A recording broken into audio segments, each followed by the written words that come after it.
Good morning student. आज हम लोग सिविक्स से एक पहला लेसन जो है हमारा सिविक्स का वो स्टार्ट कर रहे हैं हम लोग चैप्टर 1 जो कि है आवर कॉन्स्टिट्यूशन। आप जानते हैं भारत में अंग्रेज 300 सालों तक यहाँ पे थे। जब तक अंग्रेज भारत में थे तब तक हमारे देश में जो गवर्निंग बॉडी थी, जो राजकाज चल रहे थे, सरकारी काम होते थे, न्यायालय जो काम करती थी, वो सब कुछ ब्रिटिश पार्लियामेंट के अकॉर्डिंगली हुआ करता था। जाहिर सी बात है, भारतीयों को इससे कुछ मिलने वाला था नहीं। अंग्रेज़ों का जो अपना एक माइंडसेट था वो ये था कि हम ट्रेडर हैं, हमें यहाँ से ज़्यादा वेल्थ को जो है इंडिया से ब्रिटिश गवर्नमेंट को पहुँचा देना है, ब्रिटेन लेके चला जाना है। भारतीयों का क्या होगा, उनकी आकांक्षाओं का क्या होगा, उनका डेवलपमेंट कैसे होगा, देश का डेवलपमेंट कैसे होगा, इन सब बातों से उन्हें कुछ भी लेना देना नहीं था।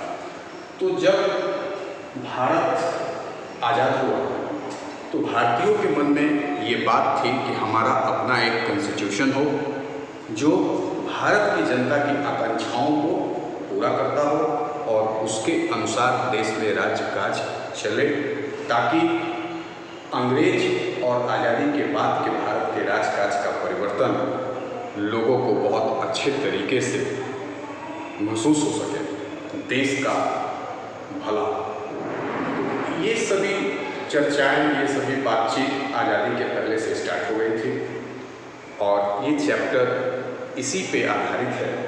हमारा कॉन्स्टिट्यूशन कैसे बना, उसके भीतर ये सब कुछ बातें हैं, जैसे कॉन्स्टिट्यूएंट असेंबली कैसे बनी, फिर कॉन्स्टिट्यूशन कैसे आया, कॉन्स्टिट्यूशंस के भीतर और क्या क्या हमारी खासियत थी, जैसे हमारा पेपर क्या है, डेमोक्रेसी क्या है, रिलीजियस फ्रीडम किस तरह से है, इक्वलिटी क्या है, कैसे हमारा संविधान है वो पूर्ण रूप से डेमोक्रेटिक है। तो इन्हीं सब बातों को हम समझेंगे। आइए स्टार्ट करते हैं।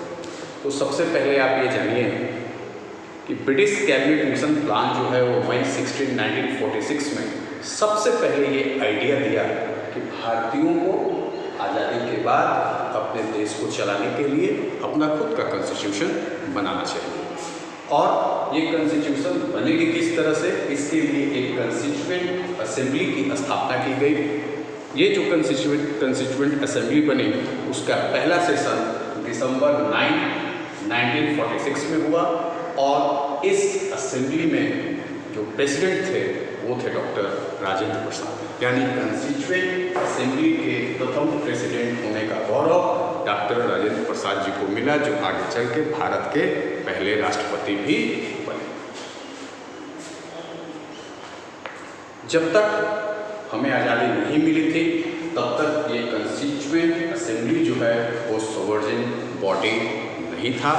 आज़ादी के बाद, इंडिपेंडेंस मिलने के बाद जो है फ्री इंडिया में एक इंडिपेंडेंट बॉडी के रूप में ये उभरा और इसकी सबसे इम्पॉर्टेंट जो जिम्मेदारी इसे दी गई थी वो थी देश के लिए कॉन्स्टिट्यूशंस का निर्माण करना। अब आइए हम लोग देखते हैं कि कॉन्स्टिट्यूएंट असेंबली की क्या खास बातें क्या थी। इस असेंबली में 389 मेंबर्स थे।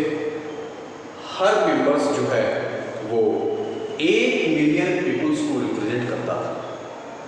इसे आप ऐसे समझ लें, आज़ादी के पहले भारत में बहुत सारे प्रिंसली स्टेट थे, राजा महाराजाओं के, छोटे छोटे जमींदारों के द्वारा ये देश चलाया जाता था।